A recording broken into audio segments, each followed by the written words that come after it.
ರಾಜ್ಯದಲ್ಲಿ ಕಾಂಗ್ರೆಸ್ ಆಡಳಿತ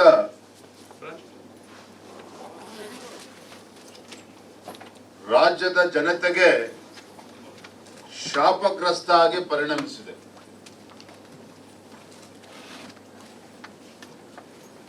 ಯಾಕೆ ಮಾತನ್ನ ಹೇಳ್ತಾ ಇದ್ದೇನೆ ಅಂತ ಹೇಳಿದ್ರೆ, ಸ್ವತಃ ಆಡಳಿತ ಪಕ್ಷದ ಶಾಸಕರಲ್ಲೇನೆ ಒಂದು ಬಹುದೊಡ್ಡ ಹತಾಶೆ ಇವತ್ತು ನಾವು ಕಾಣ್ತಾ ಇದ್ದೇವೆ. BR ಪಾಟೀಲ್ ಅಂತಕ್ಕಂಥ ಒಬ್ಬ ಹಿರಿಯ ಶಾಸಕರು ಮುಖ್ಯಮಂತ್ರಿಗಳ ಆತ್ಮೀಯರು, ಪ್ಲಾನಿಂಗ್ ಕಮಿಷನ್ ವೈಸ್ ಚೇರ್ಮನ್, ಸ್ವತಃ BR ಪಾಟೀಲ್ ರವರೇ ವಸತಿ ಇಲಾಖೆನಲ್ಲಿ ಹೌಸಿಂಗ್ ಡಿಪಾರ್ಟ್ಮೆಂಟ್ ಅಲ್ಲಿ ಯಾವ ರೀತಿ ಹಗರಣ ನಡೀತಾ ಇದೆ, ಬಡವರಿಗೆ ಮನೆ ಕೊಡೋದಕ್ಕೂ ಸಹ ಲಂಚ ಇಲ್ದೇನೆ ಇವತ್ತು ಮನೆ ಕೊಡೋದಕ್ಕೆ ಸಾಧ್ಯ ಆಗ್ತಾ ಇಲ್ಲ, ಈ ಮಾತನ್ನ BR ಪಾಟೀಲ್ ಹೇಳಿದ್ದಾರೆ. ರಾಜೀವ್ ಗಾಂಧಿ ವಸತಿ ನಿಗಮದಿಂದ ಮನೆ ಹಂಚಿಕೆಯಲ್ಲಿ ಆಗಿರುವ ಅಕ್ರಮದ ಆರೋಪದಿಂದ ಹಿಂದೆ ಸರಿಯುವ ಪ್ರಶ್ನೆನೇ ಇಲ್ಲ.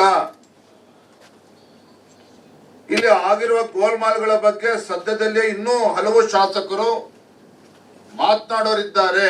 ಇದು ನಾನು ಹೇಳ್ತಾ ಇಲ್ಲ, BR ಪಾಟೀಲ್ ಹೇಳಿದ್ದಾರೆ.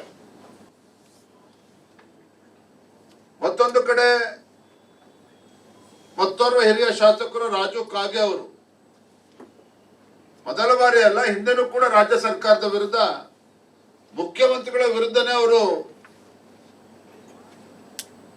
ತಮ್ಮ ಅಸಂತೋಷವನ್ನ ತೋಡ್ಕೊಂಡಿದ್ರು. ಅವ್ರು ಹೇಳಿದ್ದಾರೆ,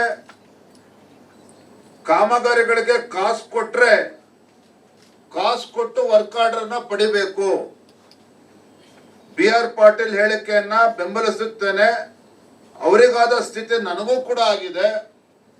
2 ವರ್ಷದ ಹಿಂದೆ ಶಂಕುಸ್ಥಾಪನೆ ಮಾಡಿದ ಕಾಮಗಾರಿಗಳಿಗೂ ಕೂಡ ಇನ್ನೂ ಕೂಡ ವರ್ಕ್ ಆರ್ಡರ್ ಸಿಗ್ತಾ ಇಲ್ಲ.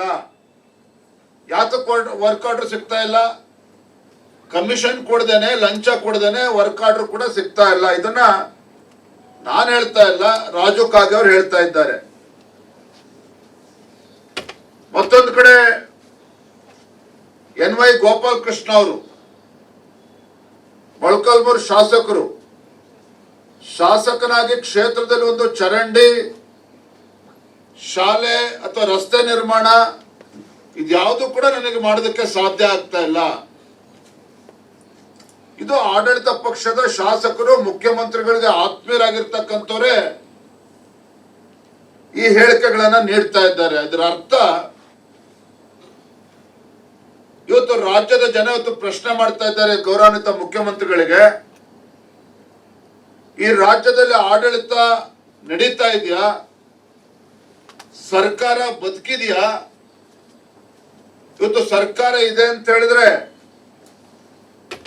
ಇಡೀ ಸರ್ಕಾರದ ವ್ಯವಸ್ಥೆ ರಾಜ್ಯವನ್ನ ಲೂಟಿ ಮಾಡೋದಕ್ಕೋಸ್ಕರ ವ್ಯವಸ್ಥೆಯನ್ನ ದುರ್ಬಳಕೆ ಮಾಡ್ಕೊಳ್ತಾ ಇದ್ದಾರೆ. ಪ್ರತಿಯೊಂದು ಇಲಾಖೆನಲ್ಲೂ ಸಹ ಭ್ರಷ್ಟಾಚಾರಕ್ಕೆ ಕೌಂಟರ್ಗಳನ್ನ ಇವತ್ತು ಓಪನ್ ಮಾಡಿಕೊಂಡಿದ್ದಾರೆ.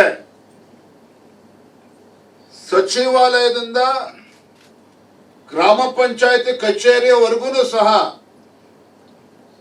ಇವತ್ತು ಲಂಚ ಇಲ್ಲದೆ ಯಾವುದೇ ಕೆಲಸ ಕಾರ್ಯಗಳು ನಡೆಯೋದಕ್ಕೆ ಸಾಧ್ಯ ಇಲ್ಲ. ನಾನು 86 kg ಇದ್ದವಳು 71 kg ಬಂದಿದ್ದೀನಿ. ವಯಸ್ಸಾದ್ಮೇಲೆ ಸ್ಮಾರ್ಟ್ ಆಗಿ ಕಾಣ್ತೀರಂದ್ರೆ ಜಿನ್ನಿ. 126 kg ವೇಟ್ ಇದ್ದು ನಾವು ಈಗ 114 kg ಲೆಕ್ಕ ಬಂದಿದ್ದೀವಿ. ಯಾವುದೇ ಸೈಡ್ ಎಫೆಕ್ಟ್ ಆಗಿಲ್ಲ. 84 ರಿಂದ 50 kg ಬಂದೆ. ಆಮೇಲೂ ಸಣ್ಣಗೆ ಫಿಟ್ ಆಗಿದ್ದೀನಿ. ಅದಕ್ಕೆ ನಾನು ಯೂಸ್ ಮಾಡ್ತಾ ಇರೋದು ಜೀನಿ ಸ್ಲಿಮ್. 84 ರಿಂದ 50 kg ಬಂದೆ. ಆಮೇಲೂ ಸಣ್ಣಗೆ ಫಿಟ್ ಆಗಿದ್ದೀನಿ. ಅದಕ್ಕೆ ನಾನು ಯೂಸ್ ಮಾಡ್ತಾ ಇರೋದು ಜೀನಿ ಸ್ಲಿಮ್. ಸಣ್ಣ ಆಗಕ್ಕೆ ಜೀನಿ ಸ್ಲಿಮ್ ಯೂಸ್ ಮಾಡದೆ ಹೆಲ್ದಿನೂ ಅದೇ.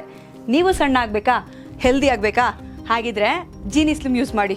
ಹೇ, ಸಣ್ಣ ಆಗೋದಕ್ಕೆ ಯಾವುದೋ ಪ್ರಾಡಕ್ಟ್ ಹೇಳ್ತಾ ಇದ್ದಾಳೆ, ಏನಾದರೂ ಸೈಡ್ ಎಫೆಕ್ಟ್ಸ್ ಇದೆ ಅಂತ ಯೋಚನೆ ಮಾಡ್ತಾ ಇದ್ದೀರಾ? ಖಂಡಿತ ಇಲ್ಲ. ಯಾಕಂದ್ರೆ ಇದು ಕೆಮಿಕಲ್ ಫ್ರೀ. ಸಣ್ಣ ಆಗಬೇಕು ಅಂದರೆ ಜೀನಿ ಸ್ಲಿಮ್ ಯೂಸ್ ಮಾಡಿ. ಹೆಚ್ಚಿನ ಮಾಹಿತಿಗೆ ಕೆಳಗೆ ಡಿಸ್ಪ್ಲೇ ಆಗ್ತಿರೋ ನಂಬರ್ಗೆ ಕಾಲ್ ಮಾಡಿ.